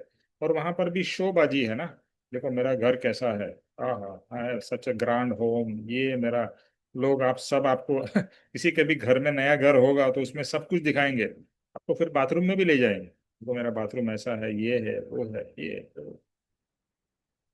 अच्छी बात है ना, ना नहीं बोल रहा हूँ, जियो, सुख से जियो, अच्छी तरह से जियो, बट इसमें से कहीं गुना ज्यादा सुख किसमें है?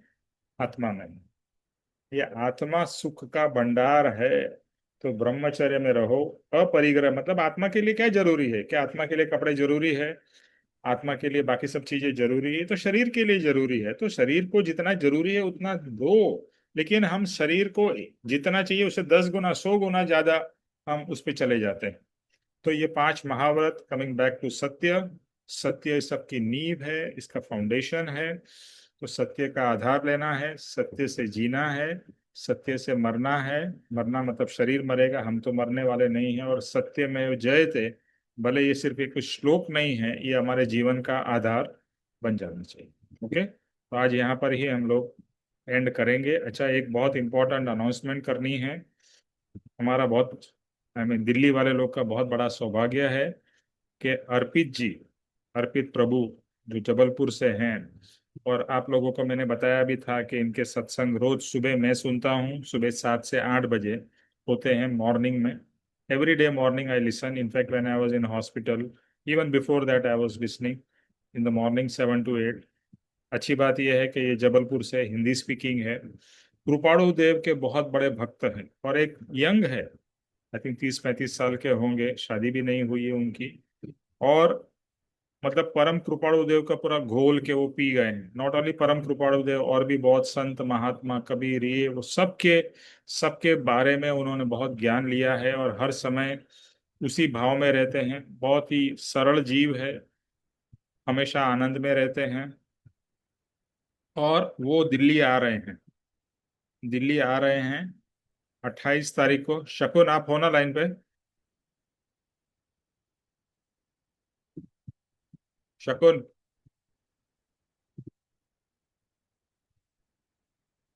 आपका आवाज नहीं आ रहा है शकुन। हेलो शकुन, आपका आवाज पता नहीं आ रहा है। चलो मैं एनीवे शकुन की तरह से बोल देता हूँ। हम मैसेज में तो डाला है उन्होंने। हाँ, तो आप सबसे मेरा खास खास खास निवेदन है, जरूर सत्संग में जाइए, उनका लाभ लीजिए। सत्संग के बाद भी वहीं शकुन के घर पे रुकने वाले हैं, आप उनसे 1-to-1 इंटरेक्शन भी कर सकते हैं। संत महात्मा है, उन्होंने काफी अच्छी आत्मा की दशा है। तो बहुत, मैं सभी दिल्ली वाले लोग को कहूंगा कि बहुत बड़ा सौभाग्य है कि आप सबको चांस मिल रहा है। और आप, you also spread the words to others, बाकी लोगों को भी, कि सब लोग इनका लाभ लीजिए, इनसे कनेक्ट होइए। ओके, तो मेरा बस इतना ही कहना है कि ये गोल्डन अपॉर्चुनिटी है, प्लीज टेक फुल एडवांटेज। हम्म। और हमें पता है कि एज और ज्ञान का कोई लेना देना नहीं है, यानी कि फिजिकल एज का। जैसे बताया अभी, परम कृपाणु देव तो सिर्फ 33-34 ईयर्स तक रहे, लेकिन कितना ज्ञान का भंडार था। वैसे भी इनको यंग एज में ही काफी कुछ प्राप्त हुआ है। और भले वो हिंदी स्पीकिंग है, लेकिन परम कृपाणु देव का पूरा सब गुजराती, ये सब सब सब मतलब बहुत घोल घुट के पी चुके हैं, और उनकी साधना चालू है। वैसे संत के साथ में हमारा भी कल्याण होगा। शकुन, पता नहीं तुम्हारा आवाज क्यों नहीं आ रहा है। ओके, ठीक है। तो शकुन, एनीवे आप फिर से सबको मैसेज भी स्प्रेड कर देना, और सबको बता भी देना। हम्म। ओके, चलो सर जय। सर हाँ, सर सर, मैं ये पूछना चाह रही थी, ये क्यों हुआ है कि डॉक्टर क्या बताते हैं, क्या कारण है कि ये पेनक्रियास का? डॉक्टर, मैंने पूछा, ये पिंकी जी हैं, ये अपने सत्संगी है, ठीक है। हाँ हाँ there is no specific known cause कि क्या होता है ना, भी आप सिगरेट पीते हो, आप हाँ तंबाकू खाते हो, और ड्रिंक्स लेते हो, ये है, ऐसा सब है। ऐसा कोई कारण नहीं है। अभी मैं, हाँ ये मेरे केस की बात, मैं तो 61 ईयर्स का हूँ। मेरे तो हाँ सामने 2 केस थे, और मैं नेगेटिवली बिल्कुल बात नहीं कर रहा हूँ, मैं तो इसमें से हाँ बाहर आने वाला हूँ। हाँ लेकिन मेरा कजिन 35 ईयर्स का, मतलब बहुत ही सीधा साधा लड़का, हाँ वाइफ, उसका बच्चा, तो 35 ईयर्स का, उसको कैंसर हो गया। पापा जी से मिलाने को लेके गया मैं। पापा जी ने पूछा, तुम सिगरेट पीते हो? उसका मुंह का कैंसर हुआ है। तंबाकू खाते हो? कुछ नहीं। दारू पीते हो? कुछ नहीं। तो पापा जी ने पूछा, क्यों हुआ? हाँ बेचारा क्या बोले, हाँ कर्म। उसने खुद बोला, उसने एडमिट किया, कर्म। So at the age of that 34-35 he passed away. मेरे ब्रदर इन लॉ, यानी मेरे वाइफ के सगे भाई, वो भी 35 ईयर्स हाँ के आसपास में, उनको भी कैंसर, हाँ और वो चल रहा। हाँ हमारी सबसे प्रिय स्वीटी जी, हाँ, वो तो गई। उनको भी, उनको ब्रेन का हुआ, वो हाँ। भी नहीं रही। मैं रहने वाला हूँ, आप चिंता मत करो। नहीं नहीं, वो मैं बड़ी नहीं जा रहा हूँ। मेरे को चिंता ये है कि भाई ये ऐसा क्यों हुआ, क्या की मतलब कोई खाने पीने का है या क्या चक्कर है ये? देखो क्या है, एक होता है जनरल, जैसे कोविड वगैरह हो गया, सबको हो रहा है, आपको हो रहा है। हाँ, लेकिन एक हाँ बात जरूर है कि कैंसर के केसेस बढ़ते जा रहे हैं। उसमें जो भी हम खाना पीना खाते हैं, उसमें भी कितने केमिकल्स, कितना प्लास्टिक, ये सब, पता नहीं, pollution, this are all different causes. But ये मैंने पिंकी को स्पेसिफिकली पूछा, पिंकी क्यों हुआ? हाँ says it is. There is no specific saying कि ये इसके कारण हुआ, ये इसके अच्छा। कारण हुआ, ऐसा कोई कारण नहीं है। ऑब्वियसली कर्म के हिसाब से तो कर्म में होने वाला था और हुआ। हम्म और बहुत अच्छी बात, तो मैं फिर से एक और चीज पॉजिटिवली बताऊं, पापा जी का हमेशा एक वचन था, positive creative thinking. Positive creative, मुझे तो लग रहा है कि अभी मैं तंदुरुस्त हूँ और मुझे ये हाँ बीमारी आई है तो मैं इसको अच्छी तरह से फेस कर पाऊंगा, क्योंकि कीमोथेरेपी वगैरह काफी स्ट्रांग होती है। तो हाँ। जितना अंदर से स्ट्रांग होंगे, यानी बॉडी फिजिकल की बात कर रहा हूँ, both physical and mental, both is very required. हाँ, मेंटल ऑल्सो, सही मेंटल बात ऑल्सो, है। तो मेंटल तो अपना गुरु की कृपा है, यानी कृपाणु पप्पा जी, इन सब की कृपा से मुझे ये बेनिफिट है कि आपको सर मुझे क्या फीलिंग क्या आई थी, क्या हुआ था? ये पेट में तकलीफ हो रही थी, मैं बताया भी था शकुन को जब भी हम लोग दर्द। मिले भी थे, तो मतलब डिस्कम्फर्ट था, ऐसा कोई पेन नहीं था, डिस्कम्फर्ट। अच्छा। ओके, यानी ऐसा लगता था कि कुछ ठीक नहीं लग रहा है, अंदर से ऐसा फीलिंग आ रही थी कुछ ठीक नहीं है, something is not feeling right. But मुझे एसिडिटी की प्रॉब्लम थी, कॉन्स्टिपेशन की प्रॉब्लम थी, और दूसरा फिर ये मुझे फैटी लिवर था। तो ये सब कारण ऐसा लग रहा था कि उसके कारण है। लेकिन समवेयर अंदर मुझे ऐसा फीलिंग हुआ कि कुछ और है, कुछ और है, तो इसके लिए सब सोनोग्राफी हुआ, ये हुआ, ये हुआ। So basically there is no specific scientifically this one saying कि ये इसके कारण हुआ। जैसे बहुत से लोग को लंग कैंसर होता है कि भैया वो स्मोकिंग कर रहा था, ये कर रहा था, ऐसा मेरा कोई इसके साथ में ये कोई डायरेक्ट कोरिलेशन मुझे अभी तक पता नहीं चला है। हम्म चलिए अभी हम और एक चीज मैं ये कहूंगा, मैं तो चिंता में नहीं हूं, आप भी कोई लोग चिंता में मत रहना। Hmm we have to be all positive. हाँ, प्रार्थना जरूर करिए, मैं अपने हक के अपने के लिए प्रार्थना कर रहा हूँ, आप लोग भी करिए, और मैं हाँ, जल्दी बिल्कुल इसमें से बाहर आ जाऊंगा। बिल्कुल बिल्कुल जी बिल्कुल। सर, कर्म विल का प्रे उदय है। For you sir. हम्म देखो, मैं तो इतना ही कह रहा हूँ कि मुझे अंदर से बहुत आत्मा का पावर महसूस हो रहा है, सच्ची बोल रहा हूँ। बस ये सब ज्ञानी और गुरु और इस मार्ग की कृपा कृपा कृपा है। तो इस टाइम खाना बिल्कुल नहीं, मुंह से नहीं खा रहे आप नहीं, अभी बिल्कुल भी? अभी मेरा लिक्विड चालू हो गया है मुंह से। अच्छा। लेकिन ओनली लिक्विड्स। अभी धीरे धीरे स्टेप बाय स्टेप वो लोग सॉफ्ट डाइट, और फिर it's a step by step process है। लिक्विड जैसे नारियल पानी वगैरह? नारियल पानी है, सूप है, दाल है, अच्छा। ऐसा सब। और ठीक। ऊपर से वो लोग ने और प्रोटीन, बिकॉज प्रोटीन की बहुत जरूरत है, हाँ। उनको स्ट्रेंथ की जरूरत है, तो बहुत सारे प्रोटीन के एक्सटर्नल पाउडर्स है उसमें मिक्स करके वो सब ट्यूब से भी दे रहे हैं और मुंह से भी है, ऐसा है। ईश सब का ठीक होगा, सब ठीक होगा। प्रे फॉर योर स्पीडी तो इसमें रिकवरी से, sir. Sorry, we pray for your speedy recovery sir. Thank you. In fact पापा जी क्या कहते हैं मालूम है, देखो ये कैंसर हुआ, हमें कितनी चिंता हो रही है ना, हो रही है ना, मतलब मुझे नहीं हो रही है ज्यादा, बट होती है, हम सबको होती है। हो रही है सर, बहुत हो रही है। बरोबर है। पप्पा जी कहते हैं, कृपाणु देव कहते हैं, ये भव रोग, भव रोग कैंसर से कहीं ज्यादा खतरनाक है, उसकी हमें जरा भी चिंता नहीं, क्योंकि जन्म है तो ये बीच में ये सब रोग है, लेकिन जन्म ही नहीं होगा तो रोग कहाँ से आएगा?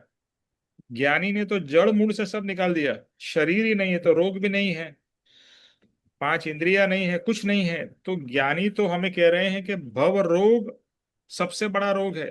कैंसर तो एक भव में मृत्यु करा सकता है, भव रोग बार बार मृत्यु कराता है, बार बार बार बार हमें मार रहा है, उसकी हमें जरा भी चिंता नहीं है।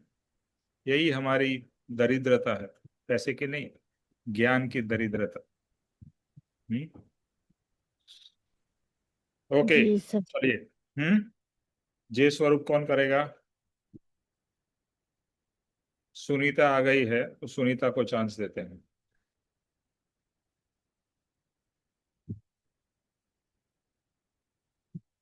ओके सुनीता जी, जी निमेश जी। चलिए आप ये करिए जय स्वरूप।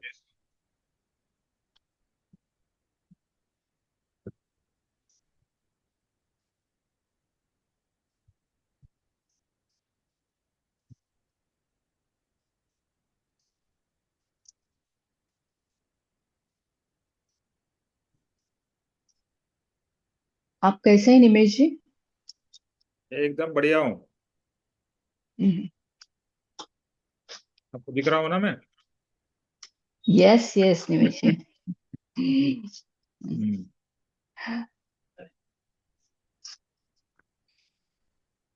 जय सत श्री सतगुरुदेव वंदन।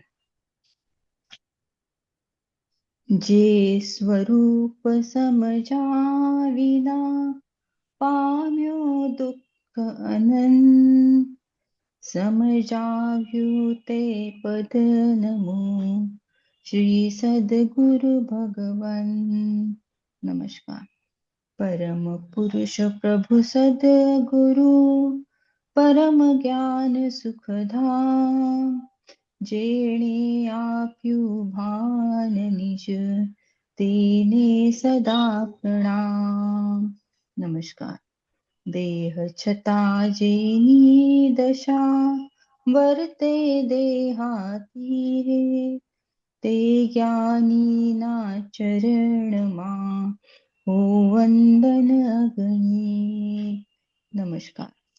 हे परम कृपालु देव, जन्म जरा मरणादि सर्व दुखों का अत्यंत क्षय करने वाला वितराग पुरुष का मूल मार्ग आप श्रीमान ने अनंत कृपा करके मुझे दिया। उस अनंत उपकार का प्रत्युपकार करने में मैं सर्वथा असमर्थ हूँ। फिर आप श्रीमान कुछ भी लेने में सर्वथा निष्प्रह है, जिससे मैं मन वचन काया की एकाग्रता से आपके चरणाविंद में नमस्कार करता हूँ। आपकी परम भक्ति और वितराग पुरुष के मूल मार्ग की उपासना मेरे हृदय में भव पर्यंत अखंड जागृत रहे, इतना मांगता हूँ, वह सफल हो। ओम शांति शांति शांति। त्रिलोक के नाथ की जय हो। जय हो। परम जय हो। कृपालु देव की जय जय हो। हो। जय हो। सदगुरु देव की जय जय हो। हो। जय हो। आज के आत्मा के आनंद की जय हो। जय जय हो। हो। जय हो। सर्व जय मनुष्यों के परमार्थ पुरुषार्थ भक्ति सत्य और 5 महाव्रत की विजय जय हो। हो। विजय जय हो। हो। विजय हो। विजय हो। विजय हो। सबका सबका कल्याण हो, सबका जय कल्याण हो। सद्गुरुदेव नमस्कार। और जय जैसे सद्गुरुदेव बताया, नमस्कार। बुधवार को 28 तारीख को अर्पी जी आ रहे हैं। अर्पी जी प्रभु, इनफैक्ट मैं आप लोगों को भी कहूंगा, सुनीता जी और अपना अ, सतीश जी और आप सबको, कि आप लोग मानेक वगैरह हो सके तो दिल्ली जाइए, उनका लाभ लीजिए पर्सनली। ज़्यादा दूर नहीं है आगरा से या आपके वहाँ से, वृंदावन वगैरह से। तो 28 तारीख को वो वहाँ पर है दिल्ली में। तो समागम सत्संग plus 1-to-1 interaction, I think you will really enjoy and it will be very beneficial. जी। आप जल्दी रिकवर हो जाइए और हमें ऐसे ही मार्गदर्शन कीजिए जितने जल्दी हो सके उतना। हम लोग ईश्वर को प्रार्थना करते हैं, बस यही हमारी इच्छा है। Thank you. अपने आपकी इच्छा कही, मैंने मेरी इच्छा कही। जाइए, अर्पी जी का सत्संग अटेंड करिए। देखो, अरे संत हार्दिक महात्मा को मिलने के लिए अगर दूसरे लोक में जाना पड़े तो जाना है, बहुत पास में है, तो इसका हमारी लाभ। हार्दिक हम्म। हार्दिक इच्छा है कि आप इम्पोर्टेंस देखो, जब तक हमें संत महात्मा का इम्पोर्टेंस समझ में नहीं आएगा, तब तक हमें मार्ग बहुत स्लोली प्राप्त होगा। और इनको प्राप्त कर लिया, कृपाणु देव क्या कहते हैं, और कुछ मत ढूंढ, बस एक ज्ञानी पुरुष सत्पुरुष ने सोधी ले, बस और हो गया, काम हो गया। That is the most important. Okay, so thank you everybody and see you next week. जय सद्गुरुदेव वंदन। जय कितने सद्गुरु। तारीख को है निमेश थैंक जी यू। ये? 28 थैंक यू सर। वेडनेसडे, 28 जय सद्गुरु। 28 वेडनेसडे। थर्सडे नहीं है, वेडनेसडे है। हाँ, ओके। 28 तारीख वेडनेसडे को 3 बजे शकुन के घर पे ही है। तो एड्रेस वगैरह शकुन इधर भी दूसरे सब ग्रुप में भी डाल देना। ठीक है, चलो। जय सद्गुरु।